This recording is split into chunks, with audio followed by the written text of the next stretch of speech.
expérimenter le pouvoir de guérison de Dieu. Nous devons savoir ce qu'il faut maintenant que nous savons que Dieu veut guérir. Il veut restaurer un état original et même meilleur. Qu'est-ce qu'il faut pour expérimenter le pouvoir de guérison de Dieu? Il y a 2 clés que je vais vous donner et ensuite nous commencerons à prier. Comment expérimenter le pouvoir de guérison de Dieu? Numéro 1, êtes-vous prêts? Localisez et vous appuyez sur la parole de Dieu en ce qui concerne votre guérison ou tout autre domaine de préoccupation. Localisez et vous appuyez sur la parole de Dieu en ce qui concerne votre guérison ou tout autre domaine de préoccupation. C'est la première chose si vous voulez expérimenter le pouvoir de guérison de Dieu. Vous avez la responsabilité de localiser et de vous appuyer sur la parole de Dieu en ce qui concerne votre guérison. 3 écritures, très rapidement. Numéro 1. Ésaïe chapitre 53 verset 5. Ésaïe chapitre 53 verset 5.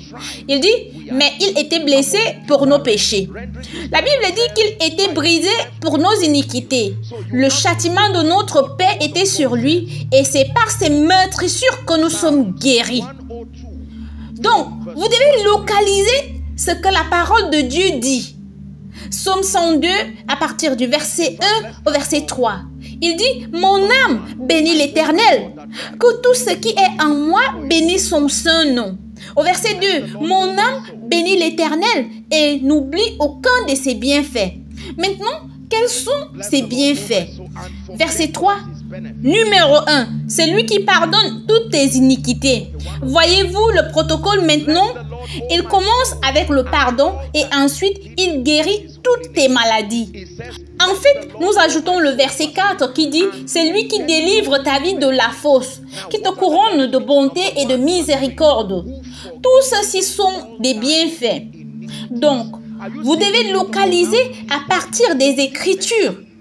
Qu'est-ce que Dieu a dit à propos de ma guérison? Qu'est-ce que Dieu a dit? Je vous ai enseigné un nombre incalculable de fois, cher peuple de Dieu, que la limite de l'engagement d'un croyant envers Dieu est l'Écriture. L'Écriture représente la juridiction de l'engagement de Dieu envers le croyant. S'il vous plaît, écoutez, laissez-moi vous dire quelque chose à propos de la parole de Dieu. Jusqu'à ce que vous puissiez trouver dans les Écritures le verset et l'écriture qui abordent directement votre domaine d'attente ou votre domaine de préoccupation, croyez-moi, il n'y a aucune confiance que Dieu ait engagée sur cette question. Maintenant, pour certains d'entre vous, vous direz, apôtre, j'ai cherché dans ma Bible et je ne sens pas trouver l'écriture où mon cas particulier est mentionné. Je vais vous montrer que tous les cas que vous avez qui peuvent sembler ne pas être dans la Bible, il y a une catégorie où la Bible les garde. Jean chapitre 20, verset 30 à 31. Il dit, Jésus a fait encore en présence de ses disciples beaucoup d'autres miracles qui ne sont pas écrits dans ce livre. Donc, il y a beaucoup d'autres choses qu'il a fait, mais qui ne sont pas écrites dans ce livre. Votre attente se qualifie pour entrer dans cette liste. Seigneur, je sais que tu peux le faire, même si je n'ai pas trouvé la question particulière que je recherche ici. Mais la Bible dit que tu as fait beaucoup de choses qui n'ont pas été écrites ici, mais la bonne chose, c'est que tu les as faites. Clé numéro 1, localiser et s'appuyer sur la parole de Dieu en ce qui concerne votre guérison ou n'importe quel domaine d'intérêt. Et ensuite, la clé numéro 2, tendre la main et recevoir par la foi.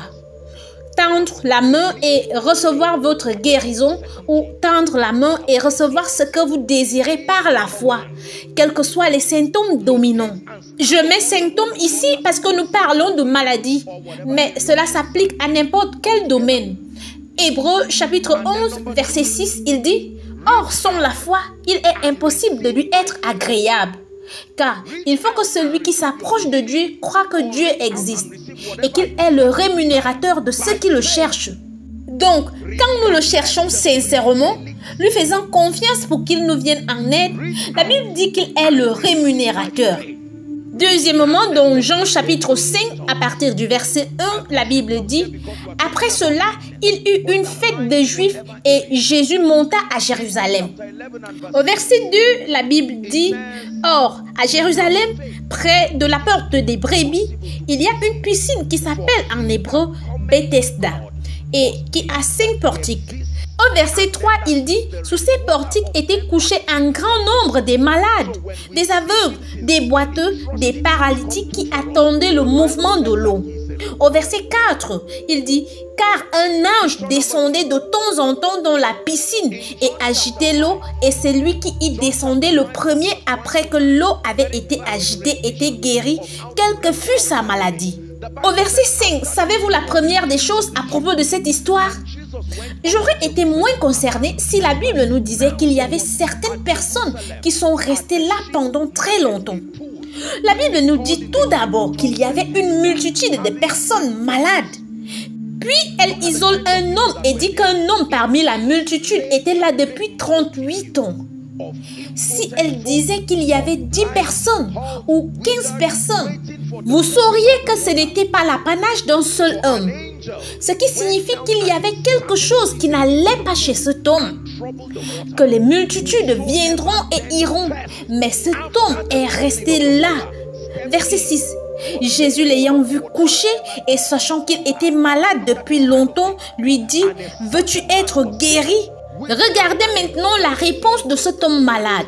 « Seigneur, je n'ai personne pour me jeter dans la piscine.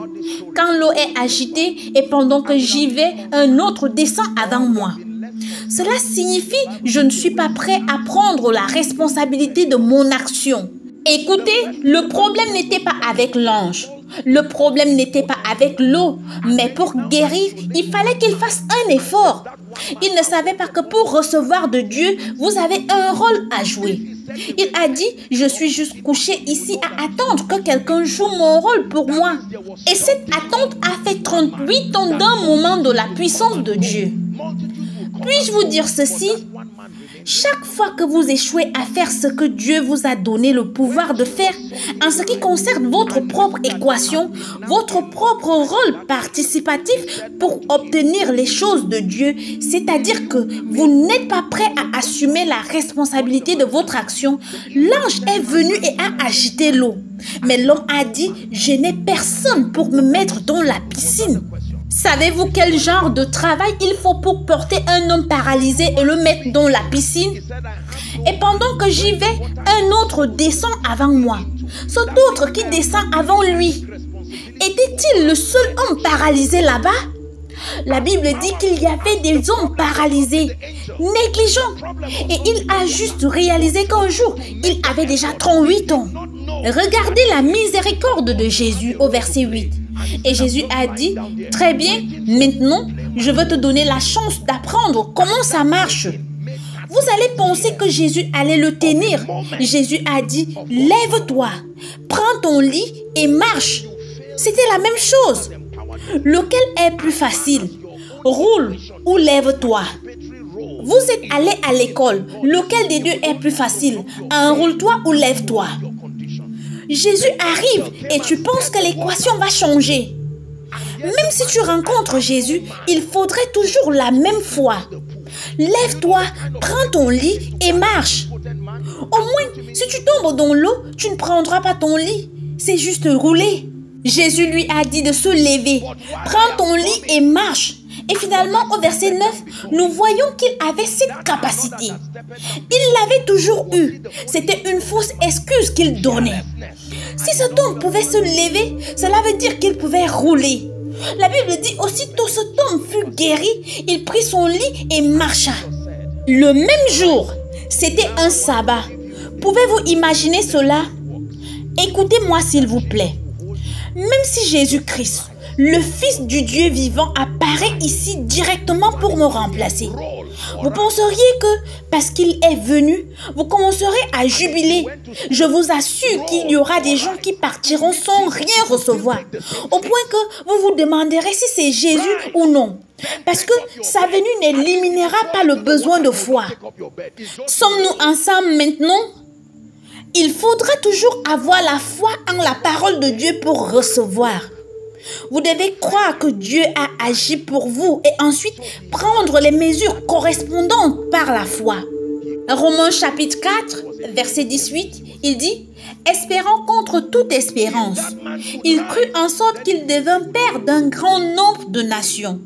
Selon ce qui lui avait été dit, telle sera ta postérité. » Espérant contre toute espérance, savez-vous ce que cela signifie? Espérant contre toute espérance signifie qu'il y avait des preuves palpantes devant lui qui lui montraient qu'il ne pourrait plus jamais avoir d'enfant, lui et sa femme Sarah. Mais la Bible dit espérant contre toute espérance, quels que soient les symptômes. Quoi qu'il en soit, il a cru qu'il pouvait devenir le père de nombreuses nations selon ce qui a été dit. Il n'a pas seulement cru comme il le voulait, il a cru selon ce qui a été dit.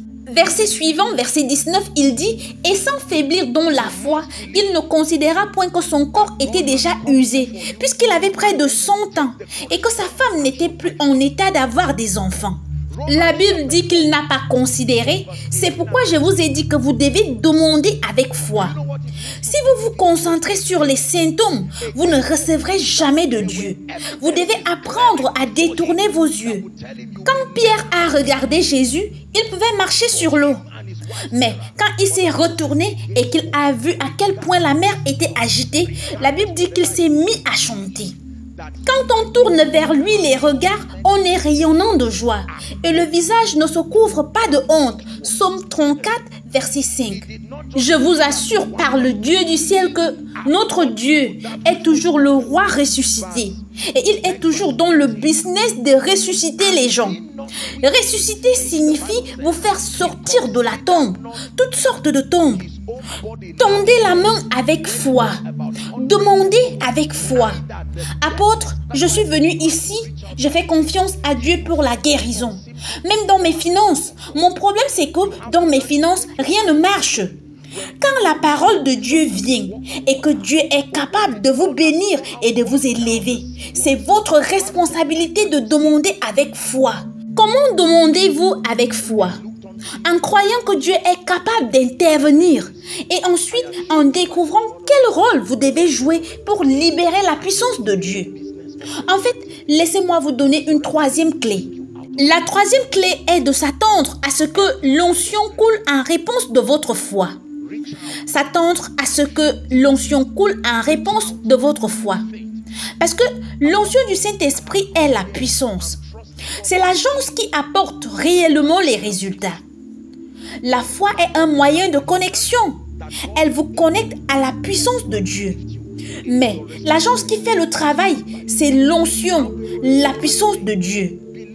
Luc chapitre 8, à partir du verset 40, la Bible dit « À son retour, Jésus fut reçu par la foule, car tous l'attendaient. » Verset suivant, verset 41, il dit « Et voici, il vint un homme nommé Jairus, qui était chef de la synagogue.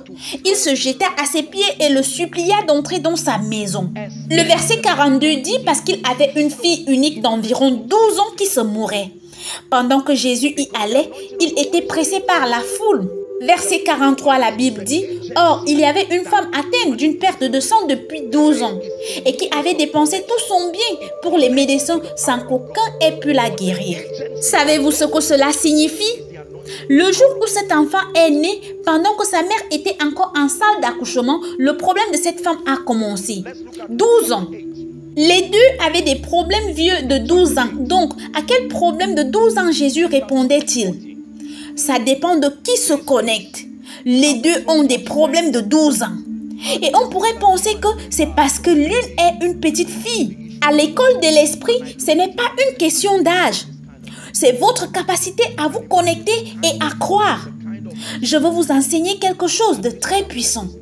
La Bible dit, or, il y avait une femme atteinte d'une perte de sang depuis 12 ans et qui avait dépensé tout son bien pour les médecins sans qu'aucun ait pu la guérir.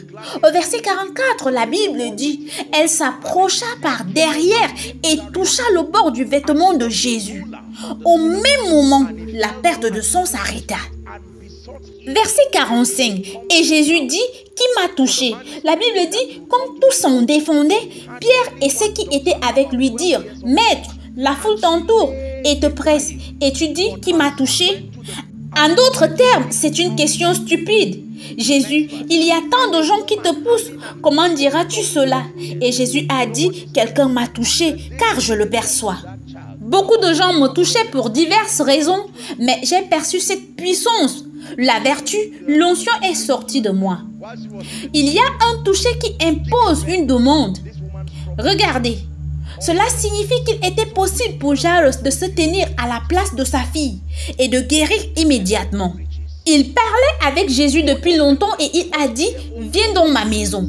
Je crois que tant que tu ne viendras pas chez moi, mon enfant ne sera pas guéri. C'était l'instruction de la puissance de Dieu qui devait être activée quand il arriverait chez lui parce que sa foi ne croyait pas qu'elle guérirait maintenant. Mais il y avait une femme qui a dit, je sais que vous passez. En ce qui me concerne, je n'ai pas le pouvoir de discuter. J'ai juste besoin de vous toucher. Écoutez, 2 problèmes de 12 ans. Vous pouvez croire que votre miracle viendra en décembre. La puissance de Dieu ira lentement et honorera votre foi jusqu'en décembre. Vous pouvez croire que votre croissance viendra de votre salaire et la puissance de Dieu marchera avec les gens de votre bureau lentement jusqu'à ce qu'il commence à augmenter votre salaire. Mais vous pouvez croire comme la femme avec le problème de sang. Elle n'a pas eu de discussion. Tout ce dont elle a eu besoin, c'était de toucher. Mais vous voyez, laissez-moi vous dire ceci. Ce n'était pas un toucher ordinaire. S'il vous plaît, donnez-nous cette écriture. Il dit que quelqu'un m'a touché. Car je perçois que la vertu est sortie de moi. Luc chapitre 8, verset 47, la Bible dit, la femme se voyant découverte, vint toute tremblante se jeter à ses pieds et déclara devant tout le peuple pourquoi elle l'avait touché et comment elle avait été guérie à l'instant. Dernier verset, verset 48, Jésus lui dit, ma fille, il n'a pas dit mon onction t'a guéri, ta foi t'a sauvé, va en paix. Dans d'autres versions, lorsque vous lisez le récit de Marc, la Bible dit qu'elle s'est dite. Il y avait une contemplation qui se produisait. Puis-je vous dire ceci, que 2 personnes peuvent avoir le même problème de maladie. 2 personnes peuvent avoir le même problème de finances et une personne foncera. Un enfant de 12 ans mourra. Une femme 12 ans avec un problème de sang. En ce qui concerne la douleur et la longévité de la maladie, elles étaient toutes de 12 ans. On pourrait penser que Jésus s'occuperait des 2 problèmes en même temps à cause du temps. C'était celui qui pouvait se connecter. L'un d'entre eux se tenait avec Jésus et parlait pendant un long moment en faisant de la politique et en négociant « Jésus, veux-tu venir ?» Une autre femme a dit « Je n'ai pas le temps pour ça.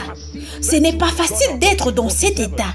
La seule chose dont j'ai besoin pour guérir, c'est la foi. » De la même manière, quelqu'un peut être ici maintenant, me regardant et ne recevant rien. Mais quelqu'un peut être au débordement ou dans une autre nation. Comme la femme qui avait un problème de sang et qui a dit « Je ne suis peut-être pas là-bas, mais ce dont j'ai besoin, c'est d'une connexion, d'être juste connecté. » Je m'attends à ce que l'onction du Saint-Esprit coule toujours dans la direction de ta foi. Si votre foi dit la semaine prochaine, l'onction dit Amen. Si votre foi dit maintenant, l'onction dit Amen. Si votre foi dit dans 10 ans, l'onction dit Amen. L'affectation de l'onction est de dire Amen à tout ce que la foi dit. L'homme parlait avec Jésus, chaque partie de lui dégoulinait de puissance et pourtant rien ne s'est passé parce que sur la base de la construction de sa foi, il croyait que Jésus devait descendre jusqu'à sa maison et ensuite imposer les mains physiquement à son enfant. Et il n'y avait pas à discuter. Jésus a dit « Ok, c'est bien, allons-y ». Et puis, Il y a une femme qui a dit, si je puis toucher le bout de son vêtement. La proximité de l'onction ne garantit pas la réception. Il faut une révélation de foi. Vous vous connectez à l'onction par la foi. Si vous avez le privilège d'avoir la proximité de l'onction, alors vous pouvez recevoir. Mais nous, sans proximité, votre foi peut atteindre n'importe quelle partie du globe.